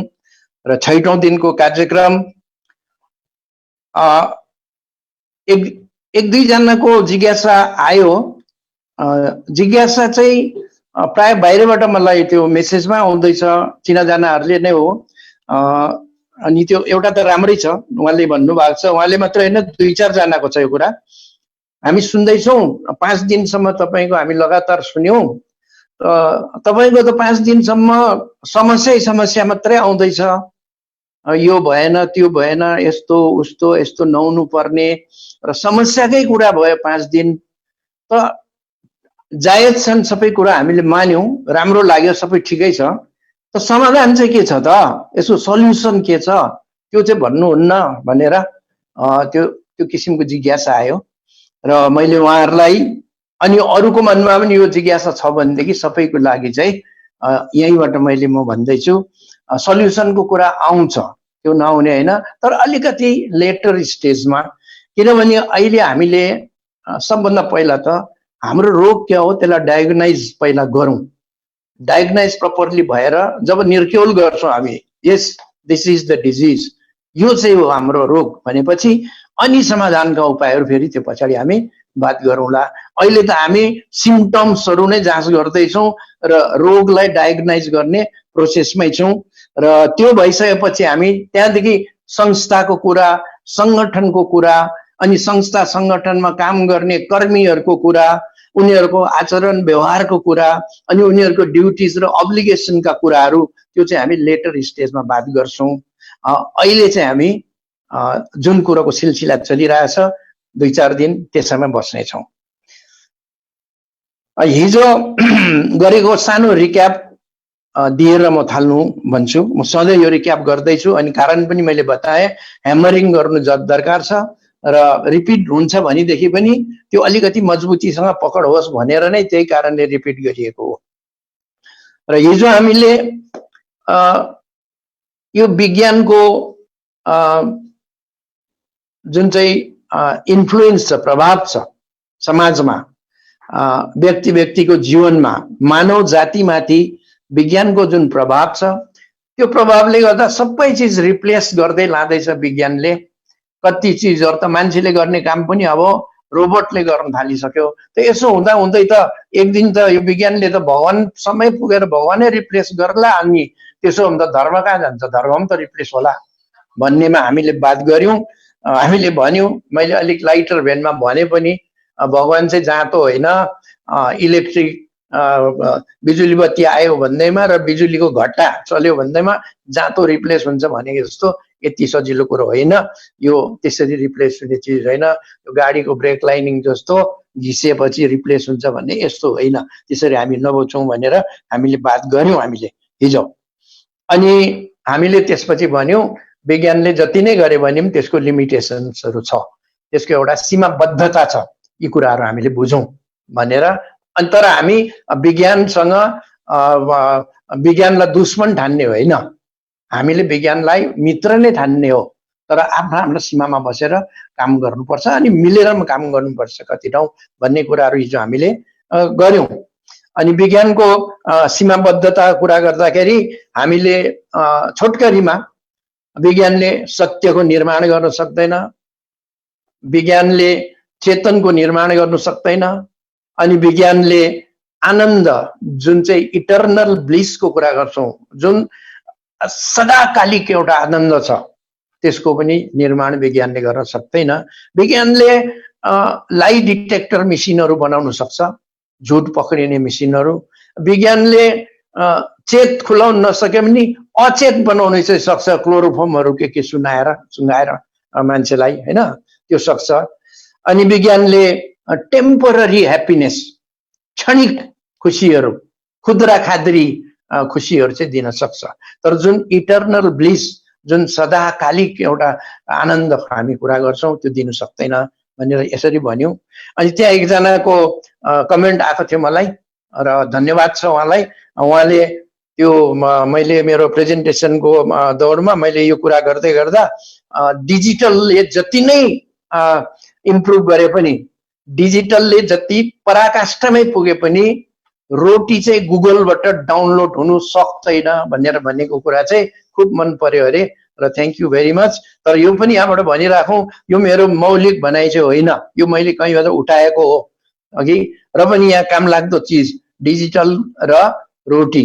रोटी भनेको प्रकृति हो, धरती हो, उब्जनी हो, अन्न हो, ती कुराहरू शाश्वत छन् र गुगलबाट जेसुकै निस्केला, तर रोटी चाहिँ डाउनलोड गर्न सकिन्न भनेको थियो। त मन परेछ एकजनालाई, धन्यवाद छ। तर मैले फेरि भने मेरो ओरिजिनल भनाइ होइन, यो मैले कहीँबाट तपाईहरुलाई सजिलोको लागि होस् बुझ्नलाई भनेर यो मैले बताएको। अनि त्यसपछि यो पनि हामीले बात गर्यौं, यो सत्य चेतन आनन्द जुन कुरोहरू विज्ञानले निर्माणै गर्न सक्दैन र यो ठाउँको चिज होइन, यो संसारमा यो छँदै छैन। भादेखि त विज्ञानले कज्याउँथ्यो होला, फर्मुला निकाल्थ्यो होला, के गर्ने थियो होला। त यो जग्गाको, यो अहिलेको हाम्रो मुलुकको यी चिजहरू होइनन् यी तत्त्वहरू भनेर हामीले भन्यौं। अब भन्नुसाथ अब त्यहाँनिर एउटा प्रश्न त्यहाँदेखि उठेको थियो, हिजो पनि हामीले बात गर्यौं। त्यसो भएदेखि यो चिजहरू यहाँको हुँदै होइन भनेदेखि चाहिँ हामी कसरी जान्दछौं त यी चिजहरूको हाम्रो स्मरणमा कसरी छ त भन्ने कुराहरूको हिजो अलिअलि हामीले टच गरिरहेछौँ। आज पनि त्यसलाई हामी अलिकति व्याख्या रूपमा बढाएर चाहिँ लान्छौँ त्यसलाई अघि। त हामीले के भन्नु खोजेका थियौँ भनेदेखि चाहिँ यो हामीले जति पनि हाम्रा सिद्धान्तका कुराहरू गर्छौँ, दर्शनका कुराहरू गर्छौँ र डिटेलिङ जो छ हाम्रो असाध्य राम्रा डिटेलिङहरू छन्, एकदम निरिक पोइन्ट बाई पोइन्ट त्यस्ता डिटेलिङहरू छन्। तर त्यही डिटेलिङ चाहिँ नयाँ आउनेहरूलाई, नयाँ आग्रहीहरूलाई चाहिँ अलिक भारी हुन जान्छ र उनीहरूलाई त्यो अलिक दिमागले पक्रिनु अलिक गाह्रो पर्न जान्छ। र त्यसले गर्दाखेरि चाहिँ हामीले चाहिँ के भनेका थियौँ भनेदेखि चाहिँ हाम्रो कोसिस चाहिँ यस्तो हुनुपर्छ कि क्या हो भनेर चाहिँ एउटा प्रस्तावको रूपमा चाहिँ हामीले बात गर्दाखेरि चाहिँ कन्सेप्ट चाहिँ पहिला क्लियर गर्ने हो चिजको, वस्तुको, अनि कन्सेप्ट क्लियर गरेपछि त्यसको त्यहाँदेखि चाहिँ डिटेलिङमा पछि जाँदाखेरि चाहिँ कन्सेप्ट क्लियर भएपछि उनीहरूलाई एउटा आग्रह आइरहेको हुन्छ, त्यसमा रस भइरहेको हुन्छ, पाइरहेको हुन्छ। त्यसो गर्दा त्यहाँदेखि डिटेलिङमा जाँदा चाहिँ सायद उनीहरूले बेटर वेमा त्यसलाई ग्रहण गर्नेछन्। यो चाहिँ हाम्रो स्ट्रेटेजी यस्तो हुनुपर्छ होला भनेर हामीले सोचेका थियौँ। र परमधामको कन्सेप्ट, परमधामको पहिला कन्सेप्ट क्लियर होस्। कन्सेप्ट क्लियर होस् भनेको डिटेल क्लियर होस् होइन, परमधाम कहाँ हो, के हो, यो कसरी हो भन्ने प्रश्नहरूको चाहिँ पहिला कन्फर्म त्यो चिज, यो मुलुक कुन मुलुकबाट आएको भन्छौँ, त्यो मुलुक के हो, कहाँ हो, यो चाहिँ कन्फर्म हुनु सक्यो भनेदेखि अनि मात्रै त्यो मुलुकको डिटेलिङहरूमा पछि जाँदा सायद हामीले बेटर त्यसलाई एक्सप्लेन गर्नु सक्छौँ होला भन्ने यो एउटा अप्रोच यस्तो हुनुपर्छ कि भन्ने एउटा सुझाव हामीले हिजो बात गर्यौं।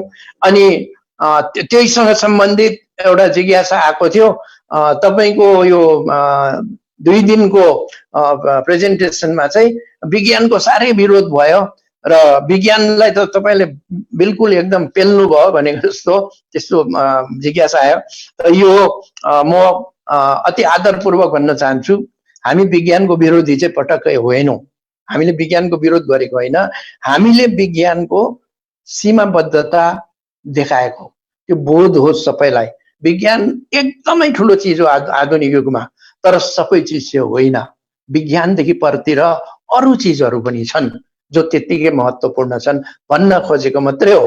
त त्यसो भनेर हामीले विज्ञानकै विरोध गर्ने, विज्ञान प्रति नकारात्मक भाव राख्ने त्यो हाम्रो भनाइ र त्यो ठमाई पटक्कै होइन। हाम्रो यो हजुरहरूले बुझिदिनु पर्यो। अनि हाम्रो कोसिस चाहिँ जब हामी परमधामको कुरा गर्छौं अनि परमधामको अस्तित्वको कुरा गर्छौं, त्यो चाहिँ परमधामको नाम, जोक, रङ, स्वरूप, क्षेत्रफल भन्दा पहिले त्यो अस्तित्वलाई चाहिँ हामीले, त्यो एक्जिस्टेन्सलाई चाहिँ एकदम लजिकल अनि रिजनेबल वेमा हामीले बताइदिनु सकेर त्यसलाई कन्फर्म गराउनु चाहिँ दरकार छ भन्ने चाहिँ यो पक्ष हो हाम्रो चाहिँ। लजिकल एन्ड रिजनेबल कसलाई भन्दाखेरि त्यो हामी अस्ति कुरा गर्दै थियौं नि, प्रत्येक बातमा क्वेसन गर्ने जमातलाई किन कसरी हो र भन्नेहरूको लागि चाहिँ हामीले कन्फर्मड एउटा स्वरूप अनि लजिकल र रिजनेबल वेमा यो यस्तो हो, के कारणले हो, यस कारणले हो भनेर पुरा उत्तरसँग त्यसलाई प्रेजेन्ट गर्न सक्यौं भने अनि त्यसभित्रका इन्ट्रिकेसिस जो छ, बारीकीहरू जो छन्, त्यसपछि हामी बात गर्नु सक्यौं भनेदेखि त्यो अलिकति बेटर लाइन अफ अप्रोच हुन सक्छ भन्ने हाम्रो एउटा सोच हो। अब यो किन यसो, यो किन गर्नु किन दरकार छ भन्दाखेरि अब जो धर्मसँग हामी पहिलेदेखि जोडिएका छौं, जो गुरुसित एउटा भक्ति भावले हामी जोडिएका छौं, जो दर्शन र सिद्धान्तमा चुर्लुममा डुबेका छौं, प्रणामी हौं हामी भनेर पुरा त्यो रस भिजेको छ हामीमा, त हामीलाई त्यसको लागि परमधामको लागि त्यो हामीलाई लजिकल रिजनेबल त्यो चाहिँदैन। तर फ्रिन्जमा बस्नेहरू जो छन्, जो सिमानामा छन्, न भित्र न बाहिर, परिवारकै सदस्यहरू पनि छन्, प्रणामी हुन् तर त्यति रस भिजेको छैन उहाँहरूलाई, नानीहरू छन्, स्टुडेन्ट्सहरू छन् कलेज लेभलका अनि हायर क्लासमा पढ्नेहरू, उनीहरू जो एकदम चुर्लुमा डुबेका छैनन्, उनीहरूलाई रिजन लजिक चाहिन्छ। तर रिजनेबल र लजिकल वेमा परमधाम हामीले र परमधामको एक्जिस्टेन्स पहिला बताउन सक्यौं भनेदेखि अनि त्यसको बारीकीहरू पछि बताउँदाखेरि सायद हामीलाई अलिकति सजिलो पर्छ होला। किनभनेदेखि परमधामको एक्जिस्टेन्स माथि नै सवाल गर्नेहरू धेरै छन्। या त्यो हावाको कुरा बनाएर भनेको त्यस्तो कहाँ हुन्छ, म त पत्याउँदिन, म विश्वास गर्दिन भन्नेहरू धेरै छन्। यो हामीले यो ढाँटेर लुकाएर हुने कुरा होइन, छन्, धेरै छन्।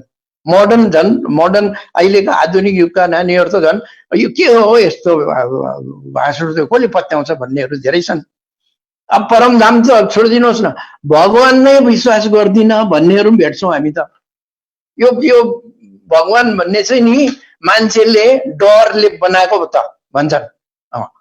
सबै चिज चाहिँ भगवानले गर्छ भनेर मान्छेलाई आशय बनायो, अनि भल पहिरो आयो भने भगवान, बाढी आयो भने भगवान, आगो लाग्यो भने भगवान, दुःख पायो भने भगवान, त्यो एउटा भर्चुअल इमेज बनाएर अनि त्यो एउटा त्यसै बित्थामा मान्छेले एउटा आफ्नो आस्था, आफ्नो विश्वास त्यहाँनिर त्यो टाँगेर आफ्नो मन शान्तिको लागि मात्रै हो, भगवान भन्ने छैन भन्नेहरू पनि छन्।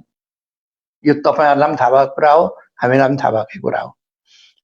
र यहाँनिर मलाई झट्ट याद आउँछ मेरा पूज्य गुरुदेव मङ्गलदासजीको।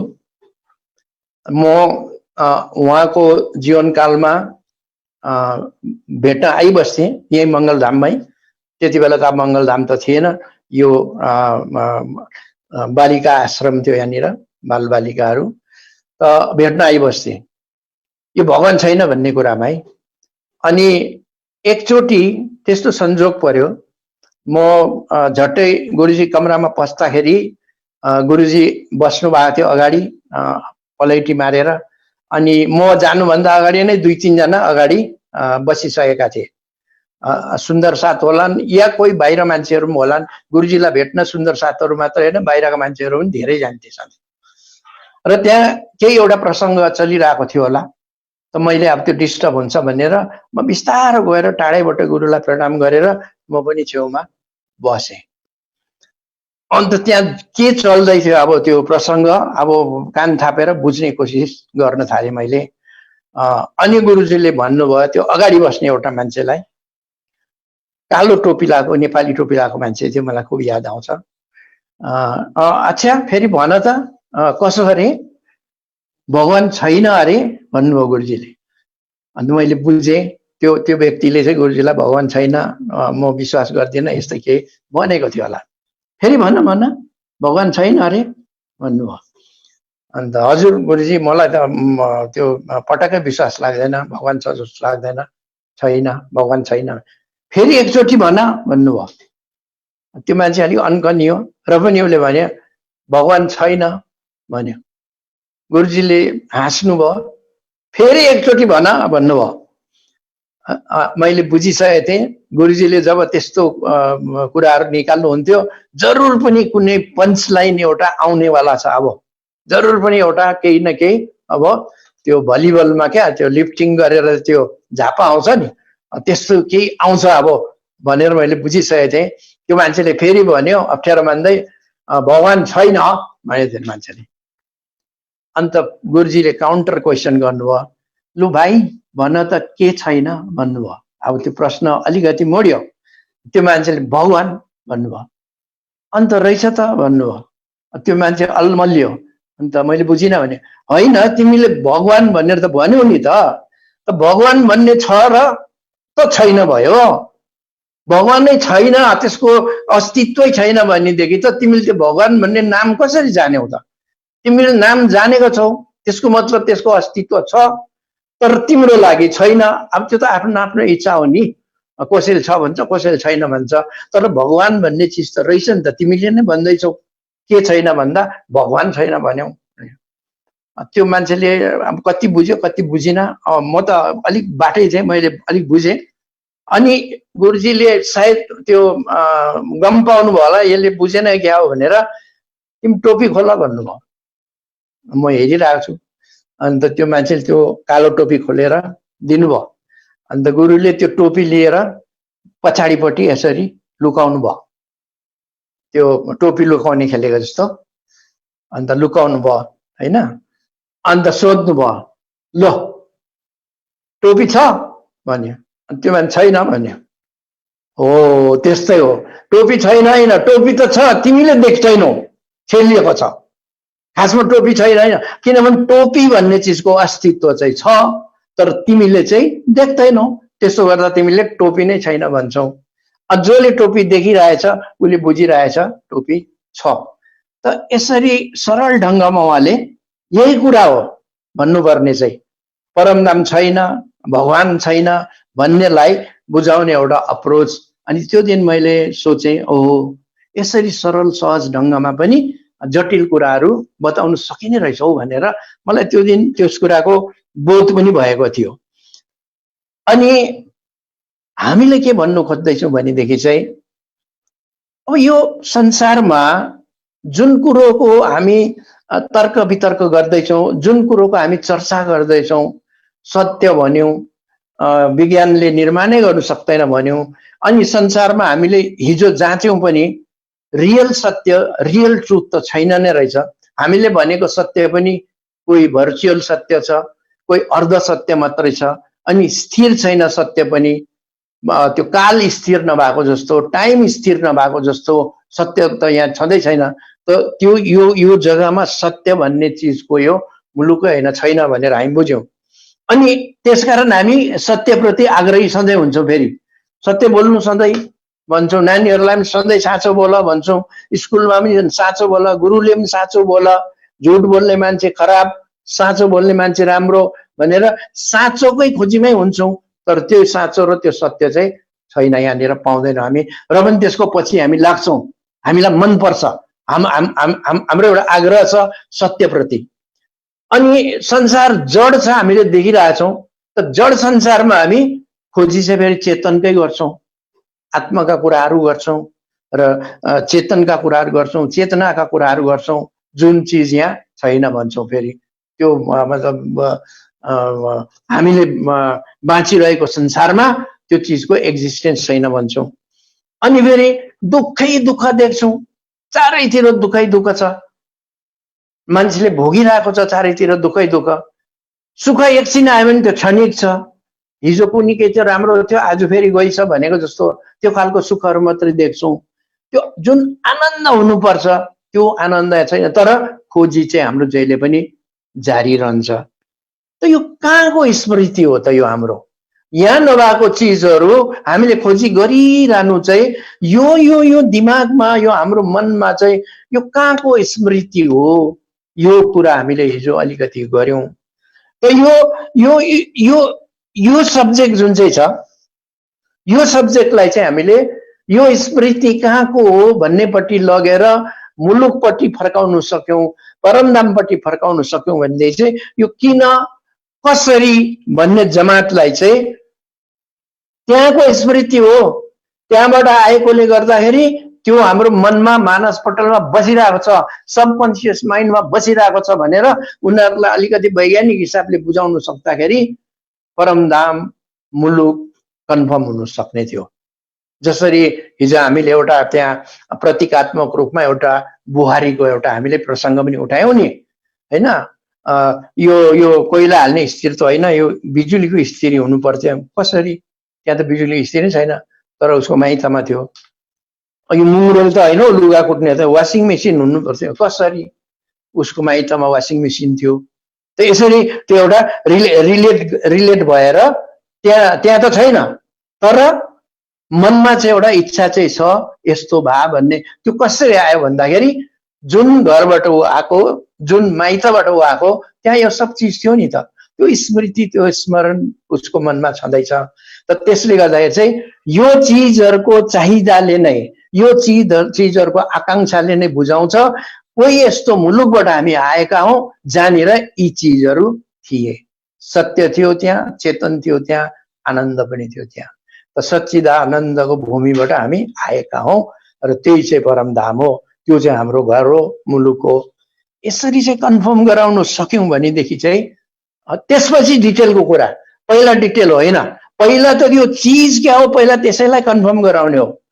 हिजो यो पनि हामीले अलिकति व्याख्या गरेको थियौं कि यो गाडी चलाउँदाखेरि क्या पहिला सिक्नेलाई अब इन्ट्रेस्ट लिएर आउँछ, पहिला हाफ सिट, त्यहाँदेखि फुल सिट, स्टियरिङ, त्यहाँदेखि क्लच, ब्रेक, एक्सिलेटर, त्यहाँदेखि उसैलाई छोडिदिएर ड्राइभर चाहिँ छेउमा बसेर बिस्तारो चलाऊ, गियर लगाऊ, यो वो गर्दै जब उसले चलाउनु जान्दछ मक्क परेर हाँक्छ गाडी, हावा एकदम केसमा हुरुर लागेको, अनि छेउछेउमा मान्छे देख्दा खिड्कीबाट यसो गरेर हात पनि हल्लाउनु पायो, त्यो एउटा उसलाई गर्वबोध हुन्छ, म गाडी चलाउँदैछु भन्ने। त्यो सबै भइसकेपछि जब ऊ चाहिँ म ड्राइभर पक्का भयो, एकदम मलाई राम्रो लाग्यो गाडी चलाउनु भनिसकेपछि त्यसपछि चाहिँ बनेट खोलेर इन्जिन विषय, गियर बक्स विषय, त्यो अरू हाबीजाबी कलपुर्जा वायरिङहरूको विषय, त्यो जम्मै चिज त्यहाँदेखि बतायो भनेदेखि चाहिँ नेचुरली उसले त्यो धेर इन्ट्रेस्ट लिएर, चासो लिएर उसले, किनभने उसले ड्राइभिङको रस पायो नि त, ड्राइभिङको स्वाद पायो नि त, अन्त यो भन्दै यो पनि सिक्नुपर्छ भन्नेपट्टि ऊ जान्छ र त्यो चाहिँ उसले छिटो ग्रहण गर्छ होला भन्ने हाम्रो चाहिँ अप्रोच यो होस् भनेर हामीले अब सोचेको। यो चाहिँ चेन्ज इन अप्रोच हैन। किन चेन्ज इन अप्रोच हामीलाई चाहिँदैछ भन्दाखेरि चाहिँ हामीलाई थाहा छ अबको युगमा जुन जमातसँग हामीले ट्याकल गर्नु पर्दैछ त्यो जमात अब त्यति सजिलो छैन। अहिले तपाईहरु यो जुमको खिड्कीमा जतिजना बस्नु भएको छ प्राय नै तपाईहरु धर्ममा भिजेका, गुरु भक्त अनि अलिकति प्रेमी सुन्दर साथहरु नै बस्नु भएको छ। तर यो कोठा यो यो यो यो खिड्कीहरुबाट बाहिर भएका बगुन्द्रै जो छन् हाम्रा प्रणामीहरु नै हुन्। त्यो आग्रह, त्यो सोच, त्यो विचार उनीहरुमा छ कि छैन कि छ कि यो तपाईहरु नै जान्नुहुन्छ। र त्यो जमातलाई पनि हामीले तानेर ल्याउनु हो भनेदेखि चाहिँ हाम्रो अप्रोचहरुमा अलिकति बदली गर्नै पर्छ हैन। किनभनेदेखि यो आजको मलाई लाग्छ आजको युगको यो माग हो। यदि यसलाई कन्टिन्युटी दिनु हो भनेदेखि चाहिँ यो आजको युगको डिमान्ड हो। यो हामीलाई गर्नु एकदमै दरकार छ। अब कसरी गर्ने र कति गर्ने, के पाराले गर्ने, त्यो चाहिँ आपसी मिलेमतो, आपसी सल्लाह र सबैजना बसेर एउटा कुनै एउटा नयाँ थ्योरी होस्, एउटा नयाँ सोच होस्, त्यो इजाद गर्नुपर्छ। हामीले इन्भेन्टै गर्नुपर्छ। तर त्यो इन्भेन्ट गर्नु अगाडि यसरी चर्चामा चाहिँ हामीले ल्याउनुपर्छ कहाँ कहाँ कमजोर छौं र अब हामीले यो इनर सर्कल ठिक छ, त्योदेखि आउटर सर्कलहरूलाई कन्ट्याक्ट गर्नु पर्यो, कनेक्टिभिटी बढाउनु पर्यो भनेदेखि र उनीहरूलाई पनि तानेर भित्र ल्याउनु हो भनेदेखि चाहिँ के यस्ता अप्रोचहरू हुन सक्छन् जसद्वारा हामी उनीहरूसम्म पुग्न सक्छौं। यो कुरा चाहिँ खासमा मेरो सब्जेक्ट चाहिँ यही नै हो। हिजो हामीले हाम्रो जति पनि प्रणामी धर्मका संस्थापक गुरुहरू थिए उनीहरूको समयदेखि नै आजसम्म एउटा कम्पेरिटिभ हिस्टोरिकल कम्पेरिजनको अलिकति हामीले सानो चर्चा हिजो चलाएको थियौं। अनि एक दुईजनाले त्यसमा कमेन्ट आएको छ, भेरी इन्ट्रेस्टिङ भन्यो। Thank you very much. Interest लागेछ तपाईहरुलाई इतिहासको कुरा गर्दाखेरि कि। अनि त्यहाँनिर हामीले बात गर्यौं नि त, इन्ट्रेस्ट लाग्ने कुरा त त्यही होला। सद्गुरु देवचन्द्रजीको पालीमा ताजमहल बनिएको, हेर्नुहोस् त कत्रो ठुलो कुरो। ताजमहल एउटा विश्वविख्यात एउटा मोन्युमेन्ट सद्गुरुको पालीमा बनेको। के ठिकाना हाम्रा मान्छेहरू त्यहाँ काम गर्न गए कि, कारिगरको हिसाबले गए कि, अथवा बनिँदै गर्दा के भयंकर बनाउँदैछ अरे हो शाहजहाँले भनेर त्यसै घुम्नु पनि गए कि। यी चिजहरू इतिहासको यी पक्षहरूमाथि अलिकति प्रकाश हामीले हाल्नै पर्छ। त्यसो गर्दा कम्प्लिट हुन्छ हाम्रो सोचहरू विचारहरू, हाम्रो कम्प्लिट हुन्छ। औरङ्गजेब मात्रै छैन, जहाङ्गीर पनि छ, हाम्रै पालामा छ। जहाङ्गीर सद्गुरुको पालीमा छ, शाहजहाँ छ सद्गुरुको पालीमा, त्यसपछि महामतीको पालीमा चाहिँ औरङ्गजेब छ। र हामीले न्याय दिनु हो भनेदेखि इतिहासमा यी जम्मै क्यारेक्टरहरू कहाँ छन्, कुन कुन सालमा छन् त्यो याद गर्नुपर्छ। औरङ्गजेब सिधै गद्दीमा चढेका होइनन्। औरङ्गजेब गद्दीमा चढ्नुभन्दा अगाडि मेरो हिसाबमा if I am not mistaken 1646 मा, सन् 1646 मा औरङ्गजेब गुजरातका गभर्नर थिए, बादशाह हुनु अगाडि गुजरातका गभर्नर। अब गुजरात भन्नु साथ त त्यो त हाम्रो धर्मको एउटा मूल आधारभूमि हो गुजरात। त 1646 मा उहाँ गुजरातको गभर्नर थिए औरङ्गजेब भनेपछि निश्चय पनि त्यहाँनिर केही इन्टरेक्सनहरू के चिज त त्यहाँ त हुनुपर्ने हो। शोधकर्ताहरूले यी विषयहरूमा खोजी गरौँ, निकालौँ। अनि यो किन जरुरत छ, यो किन कसरी भन्नेहरूको लागि चाहिँ यही भेरी इन्ट्रेस्टिङ आयो नि त। यी कुरा चाहिँ भेरी इन्ट्रेस्टिङ हुन्छ उनीहरूलाई। र यो अप्रोच ठिक राखौँ। अब जस्तो नेपालकै पनि यो पिरियडमा नेपाल सद्गुरुको पालीमा नेपाल कहाँ थियो हैन? मल्लवंशका राजाहरू थिए, त्यो 2200 र 2400 राज्यहरू। अनि नेपाल खाल्डोमा उनीहरूको राज थियो होला सायद। तर गोर्खामा चाहिँ अब सायद द्रव्यशाहीकै पाली होला, द्रव्यशाही नै हुनुपर्छ गोर्खापट्टि चाहिँ हैन। अनि अर्को इन्ट्रेस्टिङ कुरा के पनि छ भनेदेखि यो आजको जुन चाहिँ मुम्बई भन्ने छ नि, सपनाको नगरी भन्छ क्या मुम्बई, बलिउड सेन्टर अहिलेको हैन, वर्ल्ड फेमस छ। संसारमा सबभन्दा बेसी सिनेमा बनिने ठाउँ मुम्बई। त मुम्बई त्यति बेला मुम्बई शहर थिएन, मुम्बई त्यति बेला आइल्यान्ड भनिन्थ्यो। यो द्वीपपुञ्ज, 7वटा द्वीपहरू मिलेर त्यो एउटा फ्यामिली थियो, द्वीपहरूको फ्यामिली, आइल्यान्ड जस्तो थियो। अनि यो आइल्यान्ड चाहिँ पोर्तुगालीहरूको अन्डरमा थियो। पोर्टुगिजहरूले यसमा राज गर्थे, ब्रिटिसले होइन। ब्रिटिस इन्डियामा थिएन मुम्बई, त्यो द्वीपपुञ्ज पोर्टुगालीहरूको अन्डरमा थियो। अनि यो सन् 1661 तिर हुनुपर्छ।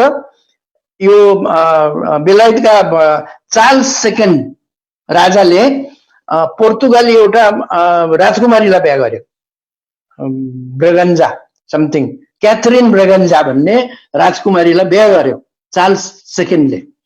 त्यो बिहा गर्दाखेरि चाहिँ पोर्तुगालीहरूले त्यो हाम्रो अब चेली जाँदैछ यो चार्ल्स सेकेन्डसँग, र दाइजोमा के दिउँ भन्दाखेरि चाहिँ त्यो मुम्बई चाहिँ दाइजोमा आएको, अनि ब्रिटिसले पाएको।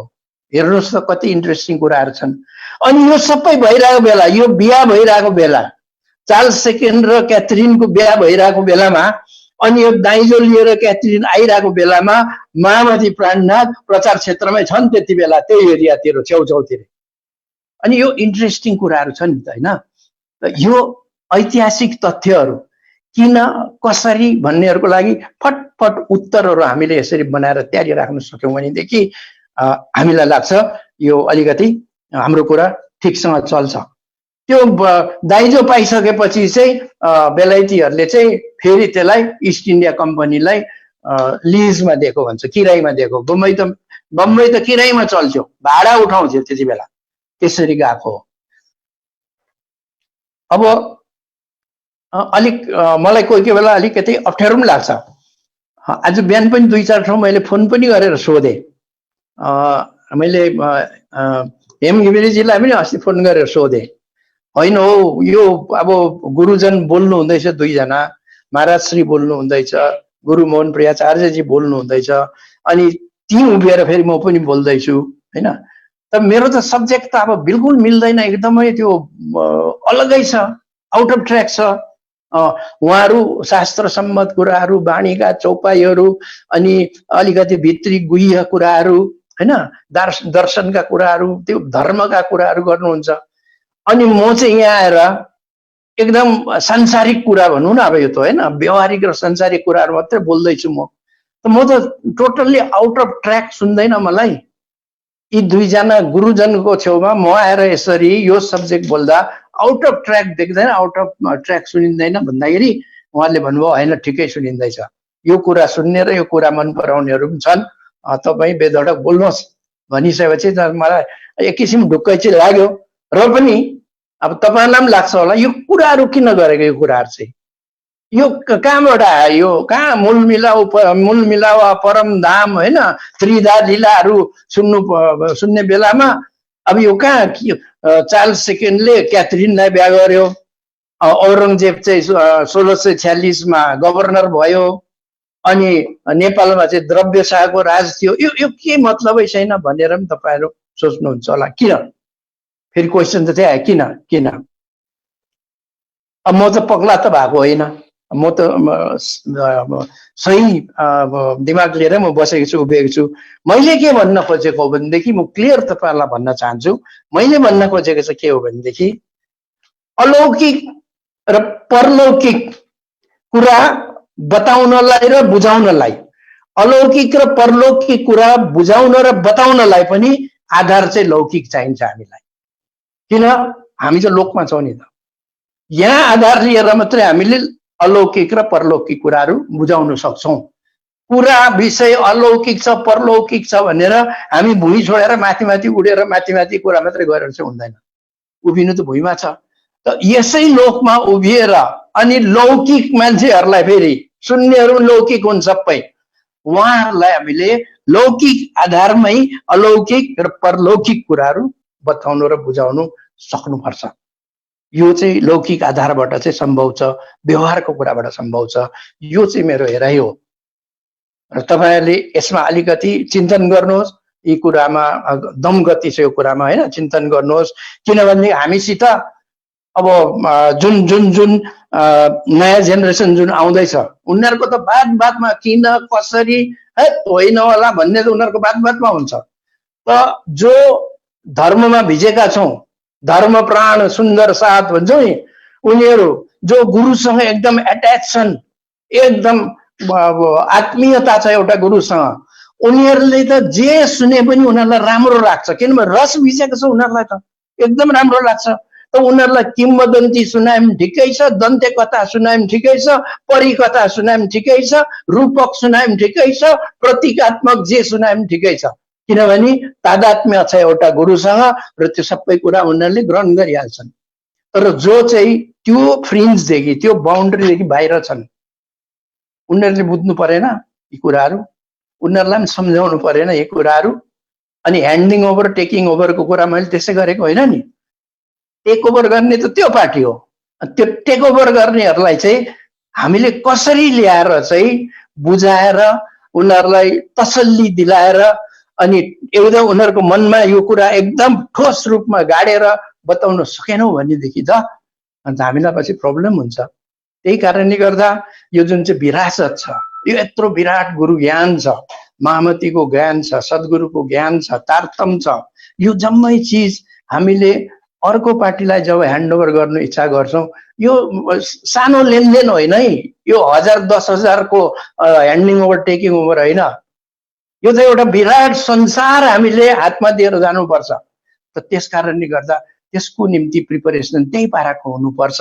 र आजको दिनमा, आजको मोडर्न एजमा चाहिँ यी जति पनि व्यक्तिहरू छन् सबै राम्रा छन्, तर उनीहरूलाई उनीहरूकै भाषामा र उनीहरूले बुझ्ने पाराले र उनीहरूको चित्त बुझ्ने पाराले हामीले हाम्रो ज्ञान बताउन सकेनौँ, हामीले हाम्रो कुराहरूलाई राख्न सकेनौँ, प्रेजेन्ट गर्न सकेनौँ भनेदेखि मलाई लाग्छ हामी सफल हुनु बहुत गाह्रो छ। त्यही कारणले यो जुन चाहिँ मेरो पिरियड चलिरहन्छ आधा घण्टाको, यसलाई अझै म 2-4 दिन तन्काएर लान्छु र अझै अरू कुराहरू पनि छन्। त अहिले मेरो समय पनि भइहालेछ र तपाईहरुले बडा ध्यानले सुनिदिनु भयो, सबैलाई धन्यवाद दिन्छु र भोलि यही समयमा यति नै बेला फेरि अरू कुराहरू लिएर म यहाँनिर उपस्थित हुन्छु। त सबैलाई मंगल प्रणाम। धेरै धेरै धन्यवाद सर। सारै सान्दर्भिक प्रसंगहरू अगाडि बढिराखेका छौं। यहाँलाई धेरै धेरै सबै सुन्दर साथको तर्फबाट हार्दिक हार्दिक प्रणाम गर्दछु। प्रणाम।